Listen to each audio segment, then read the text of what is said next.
हाय बच्चों, फिर से मैं लेकर आया हूँ क्षेत्रफल का अगला वीडियो। ठीक है, पिछले क्लास में हम लोग क्षेत्रफल से परिचित हुए थे और कुछ टर्म के बारे में डिफाइन कर रहे थे।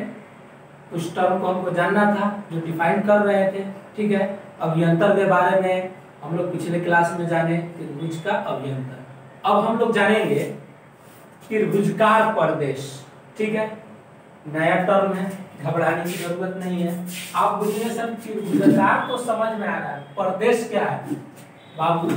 प्रदेश बोलो या क्षेत्र बोलो, इंग्लिश में बोलते हैं रीजन, एरिया, क्षेत्र। समझे? अब बात समझ में आ गया होगा। यानी त्रिभुजकार प्रदेश कहने का मतलब त्रिभुजकार क्षेत्र है कि नहीं? तो अब घबराने की जरूरत ना है। तो चलिए, त्रिभुजकार प्रदेश किसे कहेंगे?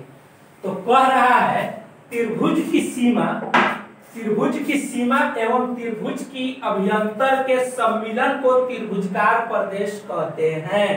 ठीक है, कैसे? देखो दोस्त, ये क्या हुआ? एक त्रिभुज हुआ।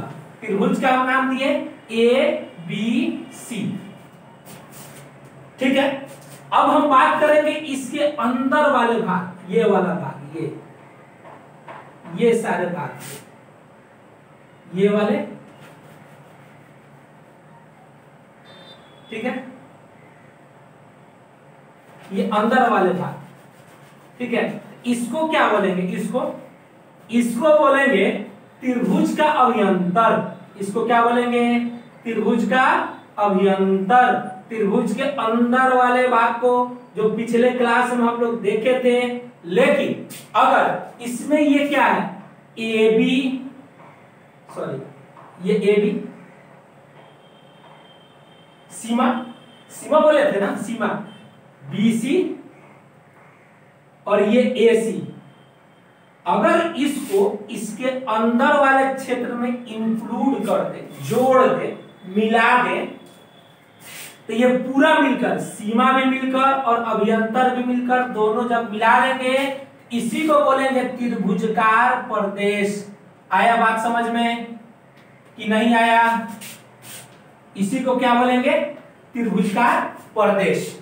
ठीक है, तो ये बात तो समझ में आ गया होगा। त्रिभुजकार प्रदेश किसे कहेंगे? कोई बड़ी बात नहीं है, सिंपल बात है। क्या है? त्रिभुज का सीमा और त्रिभुज का अभियंतर को सम्मिलित करने पर त्रिभुजकार प्रदेश बनता है। बात खत्म। चलिए, इसको आप वीडियो स्टॉप करके नोट कर सकते हैं। ठीक है, अब अगला टर्म है आयताकार प्रदेश। ठीक है, अगला टर्म है आयताकार प्रदेश।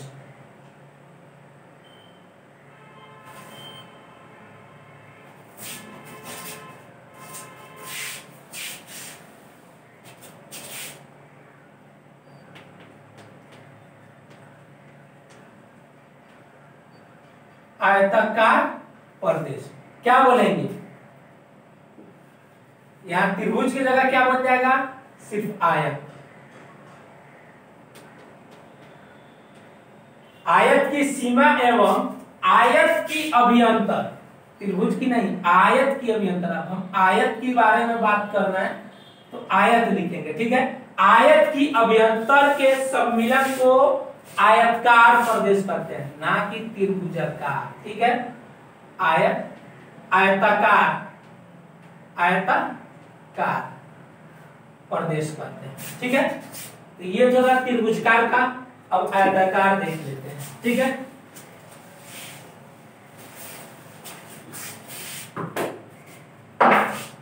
देखो दोस्त, आयत किसे कहते हैं? हम सब लोग परिचित हैं। ऐसा समानांतर चतुर्भुज जिसकी आमने सामने की भुजा समान और प्रत्येक कोण 90 डिग्री का हो, उसे क्या कहते हैं? आयत कहते हैं। बना लेते हैं। हमने क्या किया? एक आयत को बनाया, हमने नाम दिया इसका। क्या नाम दिया? ABCD। कोई दिक्कत? ABCD नाम दिया। ठीक है, अब आयत का ये क्या हुआ, ये ए बी क्या हुआ, बी सी और सी ए,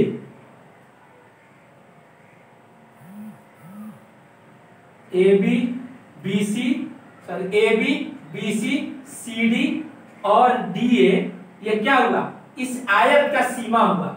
सीमा और इसके अंतर्भाग, अंदर वाले क्षेत्र, अंदर वाले क्षेत्र को अगर सम्मिलित कर दें तो क्या बनाएगा, आयताकार प्रदेश, आयताकार क्षेत्र। ठीक है, आया बात समझ में?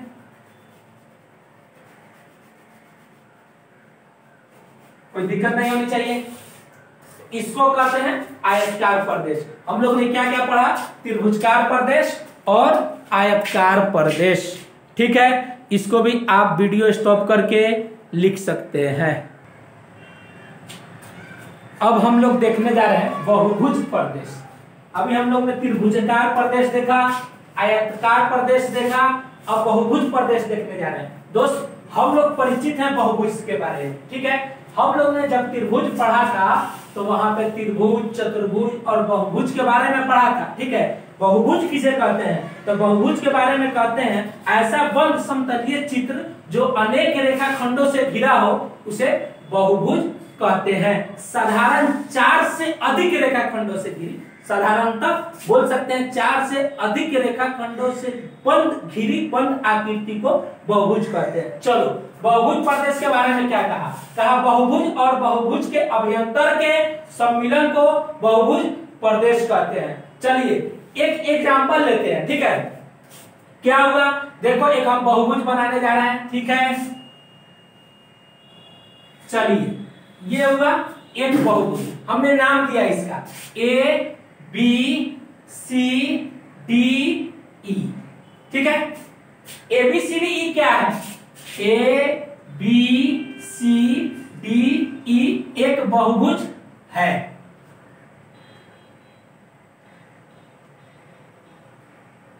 बहुभुज है, कितना भुजा वाला है, 5 भुजा वाला है, 5। ठीक है, 5 भुजा वाला है। देखिए ए बी एक भुजा, बी सी एक भुजा, सी डी एक भुजा, डी ई एक भुजा। ठीक है, अब बहुभुज प्रदेश में क्या होगा, ये A B B C D D E और ए ई सीमा मिलाकर और इसके अंतर का अभ्यंतर क्षेत्र, अभ्यंतर क्षेत्र को मिलाकर क्या बोलेंगे, बहुभुज कार प्रदेश। कोई दिक्कत नहीं होनी चाहिए, बोलो।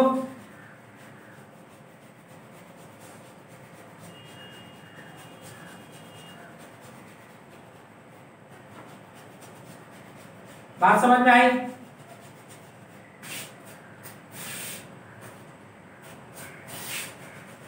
ठीक है, यहां तक तो क्लियर हो गया होगा।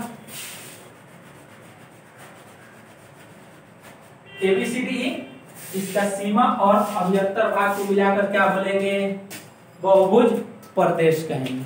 ठीक है, हम लोगों ने अभी तक क्या देखा, हम लोगों ने अभी तक त्रिभुजकार प्रदेश देखा, आयताकार प्रदेश देखा और बहुभुज प्रदेश देखा। ठीक है, इतना क्लियर है। अब आगे बढ़े।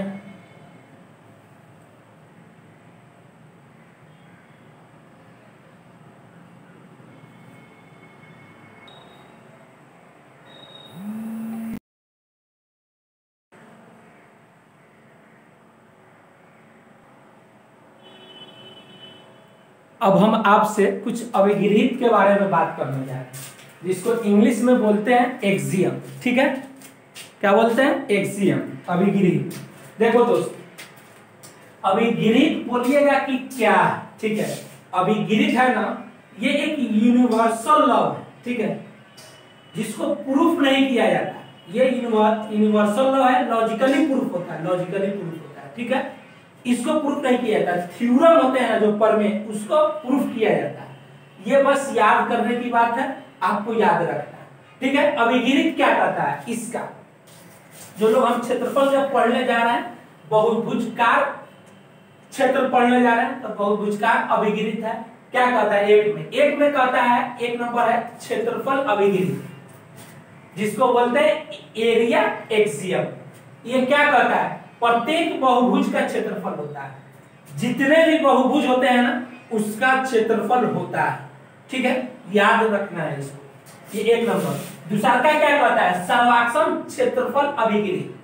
ठीक है, सर्वाक्षम को क्या बोलते हैं दोस्त, कॉन्ग्रुएंट बोलते हैं, क्षेत्रफल को एरिया, अभिगिरित को एक्सियम। ये क्या कहता है, सर्वाक्षम क्षेत्रफल अभिगिरित क्या कहता है, कॉन्ग्रुएंट एरिया एक्सियम क्या कहता है। ये कहता है यदि दो त्रिभुज दिया हो, यदि दो त्रिभुज दिया हो और दोनों त्रिभुज आपस में सर्वाक्षम हो, यदि त्रिभुज ए बी सी सर्वाक्षम हो त्रिभुज पी क्यू आर का, तो क्या कहेंगे, तो कहेंगे कि क्षेत्रफल त्रिभुज एबीसी का क्षेत्रफल, त्रिभुज एबीसी का क्षेत्रफल बराबर त्रिभुज पी क्यू आर का क्षेत्रफल। ठीक है, त्रिभुज पी क्यू आर का क्षेत्रफल बराबर होगा, यदि दो त्रिभुज है, दोनों त्रिभुज अगर आपस में सर्वाक्षम है, आपस में सर्वाक्षम है, तो क्या कहेंगे कि दोनों त्रिभुज का क्षेत्रफल आपस में बराबर। ये अभिगिरित के द्वारा, इसको प्रूव करने की जरूरत नहीं है, बस हमको याद रखना है। ठीक है, अब एक बात हम आप लोगों को बताना भूल गए थे, इसको जैसे हम लिखे ना त्रिभुज एबीसी का क्षेत्रफल, तो इतना लंबा ना लिख के हम लोग उसको शॉर्ट में भी लिख सकते हैं, कैसे, या ऐसे भी लिख सकते हैं। ठीक है, ए आर देंगे, अंदर में त्रिभुज एबीसी लिख देंगे। इसका मतलब होता है एरिया ऑफ त्रिभुज एबीसी, एरिया ऑफ त्रिभुज एबीसी यानी त्रिभुज एबीसी का क्षेत्रफल। इसी प्रकार इधर क्या लिखेंगे, ए आर दे के ब्रैकेट में स्मॉल ब्रैकेट, छोटा वाला कोष्ठ। ठीक है, क्या लिखेंगे, त्रिभुज पी क्यू आर, इसको पढ़ते हैं इंग्लिश में एरिया ऑफ त्रिभुज एबीसी या त्रिभुज एबीसी का क्षेत्रफल। ठीक है, ये बात हम बताना भूल गए थे, यहां ब्रैकेट में लिख लीजिएगा। ठीक है, क्षेत्रफल का संक्षिप्त रूप, क्षेत्रफल का इंग्लिश होता है एरिया, जो कि आप सब कोई जानते हैं। ठीक है, यहीं से संक्षिप्त रूप इसका लिया गया, संक्षिप्त रूप। ठीक है, क्या लिए, ए आर, इसी को यूज करते हैं ए आर। ठीक है, और दूसरा बात ये बताना भूल गए थे कि क्षेत्रफल का एस आई यूनिट, क्षेत्रफल का एस आई यूनिट, ठीक है, होता है मीटर स्क्वायर, बोलो मीटर स्क्वायर, या हिंदी में बोलो वर्ग मीटर, वर्ग मीटर। ठीक है, क्या बोले, क्षेत्रफल को इंग्लिश में एरिया बोलते हैं, एरिया का इस संक्षिप्त रूप ए आर लिया है, जिसको हम कहीं भी लिखना होगा कि फला का क्षेत्रफल, तो उसमें सिर्फ ए आर डाल देंगे तो हमको पता चल जाएगा कि ये किसी आकृति का जो भी नाम हो उसका क्षेत्रफल है। ठीक है, और क्षेत्रफल का एसआई यूनिट्स क्या होता है, मीटर स्क्वायर या वर्ग मीटर बोलो। ठीक है, मीटर स्क्वायर या वर्ग metre.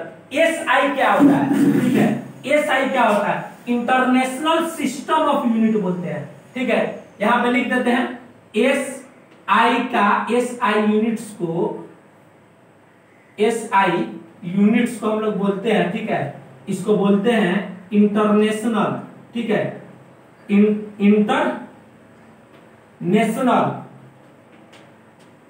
International system of units, system of units. ठीक है, ये बेसिक बात है जो शुरू में हम आपको बताना भूल गए थे, अभी बता रहे हैं, याद रखना है। क्या बोले दोस्त, ध्यान से देखो, क्या बोले हम आपको, यही बोले हैं कि क्षेत्रफल को इंग्लिश में एरिया बोलते हैं, एरिया का इस संक्षिप्त में हम ए आर लिखते हैं। जहां भी हमको दिखाना होगा कि जैसे ये लिखे त्रिभुज एबीसी का क्षेत्रफल, तो इसके जगह इतना ना लिखकर हम सिर्फ ये लिख सकते हैं ए आर, और उसके अंदर में किसका क्षेत्रफल, तो त्रिभुज एबीसी का क्षेत्रफल, तो हम त्रिभुज एबीसी लिख देंगे। ठीक है, मेरा काम बन जाएगा। तो इसको हम यही पढ़ेंगे कि त्रिभुज एबीसी का क्षेत्रफल, यहाँ त्रिभुज पीक्यूआर का क्षेत्रफल। यही बात बोले हैं। दूसरा बात क्या बोले हैं, क्षेत्रफल का एसआई यूनिट क्या होता है, मीटर स्क्वायर या वर्ग मीटर बोलो, बात सेम है। ठीक है, एसआई क्या होता है, हमने बोला एसआई यूनिट्स का फुल फॉर्म होता है इंटरनेशनल सिस्टम ऑफ यूनिट्स। बस इतना बात आपको याद रखना है। ठीक है, और अभी पढ़ा है अभिगिरित। अभिगिरित में दो पढ़ा, एक क्षेत्रफल अभिगिरित पढ़ा है। क्या क्षेत्रफल अभिगिरित कहता है, क्षेत्रफल अभिगिरित यही कहता है कि प्रत्येक बहुभुज का क्षेत्रफल होता है, जितना भी बहुभुज पाया जाता है सबका क्षेत्रफल होता है। दूसरा क्या पढ़ा है, सर्वाक्षम क्षेत्रफल अभिगिरित। सर्वाक्षम क्षेत्रफल अभिगिरित क्या है कि सर कोई भी अगर दो आकृति है,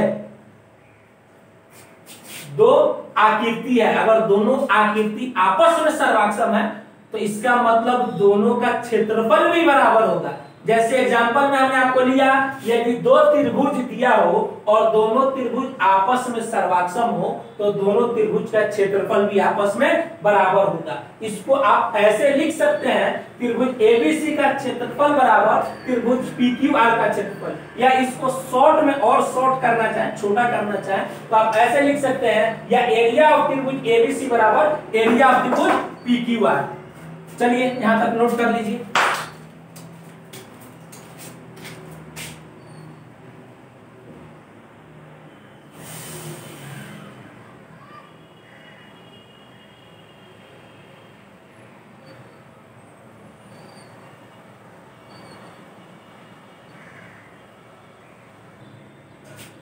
अब चलो तीसरा अभिगिरित देखते हैं। ठीक है, तीसरा अभिगिरित क्या कहता है, तीसरा अभिगिरित है क्षेत्रफल एकदिष्ट अभिगिरित। इसको बोलते हैं एरिया मोनोटोन एक्सियम। ठीक है, एरिया मोनोटोन एक्सियम।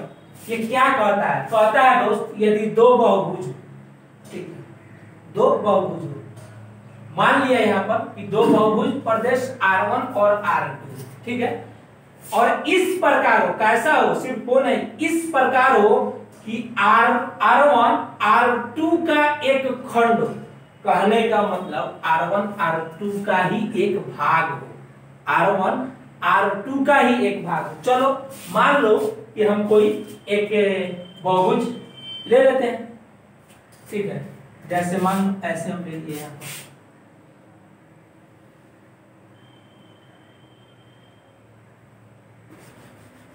और लाभ ऐसा, ठीक है, इसका हम नाम दिए R2।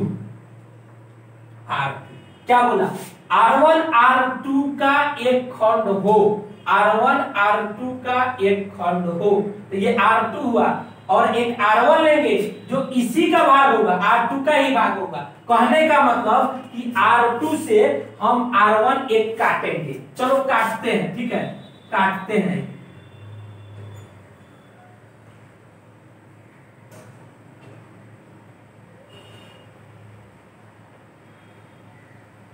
काटेंगे, ठीक है, इसका नाम दिए R1। एक प्लेन लिए, बात को खुद ध्यान से समझिएगा बाबू, ध्यान दीजिएगा। एक प्लेन लेंगे, मान लो ये बोर्ड हमने प्लेन लिया, इस प्लेन में एक हम कोई बहुभुज का प्रदेश लिए, बहुभुजाकार क्षेत्र लिए। ठीक है, कौन सा लिए, ये वाला R2 वाला, ये वाला, ठीक है, एक हम ले लिए। ठीक है, लेने के बाद क्या किए कि एक और बहुभुजाकार प्रदेश लिए। कहां से लिए, जो पहले लिए है ना उसी में से एक काटे, उसी का खंड, उसी का टुकड़ा एक काट कर निकाले। देखो R2 से R1 हमने काटा, R2 बड़ा वाला है, R1 छोटा वाला है, इसी से काटे। तो काटेंगे तो कहा तो कैसा होगा, तो कहा कि area of R1 less than equal to, क्या पढ़ेंगे, less than equal to area of R2। देखो बाबू, कहने का मतलब यह है कि R1 का क्षेत्रफल हमेशा R2 के क्षेत्रफल से छोटा होगा और नहीं तो बराबर होगा। बात को समझिएगा ध्यान से यहां पर, ठीक है। क्या हुआ, फिर से देखो हम बोल रहे हैं, ठीक है, ध्यान देना। हमने क्या किया, कोई भी एक बहुभुजाकार प्रदेश लो, ठीक है, मान लो पहले बार वैसा लिए थे, अब कुछ ऐसा ले लेते हैं, ले लीजिए। इसका नाम हम दिए R1, इस बहुभुजाकार प्रदेश का नाम क्या दिए R1। ये बोर्ड एक प्लेन है, इस प्लेन में एक बहुभुजाकार प्रदेश लिए, बहुभुजाकार क्षेत्र, ठीक है। अब इसमें जिसका नाम दिए R1 और एक और बहुभुजाकार प्रदेश लेना है, कहां से, इस यही से, इसका खंड होना चाहिए, इसका एक हिस्सा होना चाहिए, इसका एक भाग होना चाहिए, बात को समझिए। तो चलिए लेते हैं, तो कैसे लेंगे कि इसका हिस्सा हो, इसी का खंड हो, तो इसी में से काटेंगे तभी ना इसी का खंड होगा। तो क्या करेंगे, इसके अंदर से हमने काटा, हमने काटा, इसका नाम दिया R2। तो आपका तो दिमाग है, तो बापू क्या बोलिएगा, सर हम जानते हैं कि आप सबके पास दिमाग है, आप बोलिएगा सर एकदम सही बात है, जो R1 का क्षेत्रफल होगा वो हमेशा R2 के क्षेत्रफल से ज्यादा होगा, वही तो लिख के है। या ऐसे बोलिए कि R2 का क्षेत्रफल हमेशा R1 के क्षेत्रफल से कम होगा, वही लिखे हैं कि R1 का क्षेत्रफल हमेशा R2 के क्षेत्रफल से छोटा होगा और नहीं तो बराबर होगा। अब बोलिएगा सब कैसे बराबर हो जाए, ये तो हो नहीं सकता। हम बोलेंगे बाबू ऐसा काटे तब ना कि बराबर नहीं हो सकता, ऐसा तो हो सकता था ना कि हम R2 जो काटे ये R1 पर ही काटते, R1 पर ही काटते, R1 पर ही काटते। ध्यान से देखना, ध्यान से देखना दोस्त, R1 ही काटते, R2 R1 पर ही काटते, तो R1 बराबर R2, तो R1 का क्षेत्रफल बराबर R2 का क्षेत्रफल। यहाँ कोई दिक्कत है? हमको नहीं लगता कि कोई दिक्कत होनी चाहिए। बस ये वाला थोड़ा आपको कंफ्यूजन होगा, तो याद रखिएगा ऐसे लेस देन होता है, ठीक है, ऐसे लेस देन होता है, 3 चिन्ह होता है, ऐसे लेस देन, ऐसे ग्रेटर देन, ऐसे इक्वल टू। इसको समझने का जानते हो, इसकी ये क्या है, भाला, भाला, भाला का नोक हमारी तरफ, भाई खतरा, क्या खतरा, भाला का नोक हमारी तरफ। तो तुम बोलोगे नहीं हम शेर है, बड़ा है, नहीं बोलोगे, बोलोगे भाई साहब गलती हो गई, माफ कीजिए, हम छोटा आदमी, जान खतरे में है। तो समझ में आ गया ना बात, छोटा भाला मेरे हाथ में, अब हम भाला लेके पड़े हैं सामने वाले पर, क्या बोलेगा, हम बड़ा, हम शेर, तुम छोटा। सामने वाला क्या बोलेगा, हाँ भाई साहब छोटा आदमी, माफ करो, है कि नहीं। यहाँ इक्वालिटी का चिन्ह आ गया, दोनों बराबर, कोई किसी से कम नहीं, ठीक है। याद रखिएगा ये होता है लेस देन यानी कम, इसको बोलते हैं ग्रेटर देन यानी ज्यादा, इसको बोलते हैं इक्वल, इक्वल, बराबर। बात समझ में आ गया। तो क्षेत्रफल निर्दिष्ट अभिगिरित बात समझ में आ गया होगा। हमको नहीं लगता कि यहां तक आपको कोई दिक्कत होनी चाहिए। क्या कहा कि कोई भी बहुभुज लीजिए, उसमें एक R1 क्षेत्र लीजिए, उसी R1 का एक खंड काटिए, ठीक है, R2। तो क्या होगा, R2 R1 का क्षेत्रफल R2 से हमेशा छोटा होगा और नहीं तो बराबर होगा। बराबर किस केस में होगा, जहां पे R1 काटे थे उसी पर R2 काटते हैं। सॉरी यहाँ नाम हम कुछ गलत देते हैं, ठीक है, ये R2 होगा, ये R1 होगा, बात समझ में आया, R2 होगा। तो निश्चित बात है कि अगर R1 को R2 पे काटेंगे तो बराबर होगा, अगर नहीं उसके अंदर में काटेंगे तो छोटा होगा, वही बात लिखा हुआ है। ये चिन्ह का मतलब समझा दिए। अब आज यहीं तक रहने देते हैं, ठीक है। एक अभिगिरित और रह गया, एक नहीं 2 रह गया, ठीक है। एक रह गया आपका क्षेत्रफल योग अभिगिरित, एक रह गया आयताकार प्रदेश का क्षेत्रफल अभिगिरित, ठीक है। और क्षेत्रफल के बारे में पढ़ लेंगे, उसके बाद डायरेक्ट चलेंगे थ्योरम, प्रमेय प्रूफ होगा, उसके बाद क्वेश्चन, मजा आएगा। क्षेत्रफल का क्वेश्चन चलेगा धुआंधार। तो तैयार रहिए। इसको तैयार रहने के लिए आपको क्या करना है, जितना पढ़ाए है ना उतना आपको पढ़ना है। देख रहे हो पसीना आ रहा है, बहुत मेहनत से पढ़ा रहे हैं, तो आपको भी मेहनत से ईमानदारी से पढ़ना है, ना कि लॉकडाउन आया खूब सोना, खाना, सोना, घूमना, क्या खूब मजा है, ऐसा नहीं करना है दोस्त, पढ़ना है। ठीक है, जहां तक अभी तक पढ़ाए हैं सबका 2 बार 4 बार 5 बार रिवीजन कर लीजिए। बार बार बोलते हैं कि एनसीईआरटी बुक का स्टडी कीजिए। अगर किसी दूसरे बुक का स्टडी नहीं कर सकते हैं तो कम से कम बुक का स्टडी एनसीईआरटी के कीजिए, जरूरी है दोस्त। कॉपी पढ़ने से कोई फायदा नहीं है, बुक पढ़िए, नॉलेज बढ़ेगा, डेवलप करेगा। और क्या बोल सकते हैं, मन से पढ़िए, जी जान से पढ़िए, है कि नहीं। खाना भी है, ठीक है, सोना भी है और पढ़ना भी है, दूसरा कोई काम है नहीं। आज के लिए इतना ही रहने देते हैं, ठीक है, फिर मिलते हैं अगले वीडियो के साथ, ठीक है, और आगे की बात वही करेंगे। आज के लिए इतना ही, चलिए वीडियो को स्टॉप करना है और नोट करना है।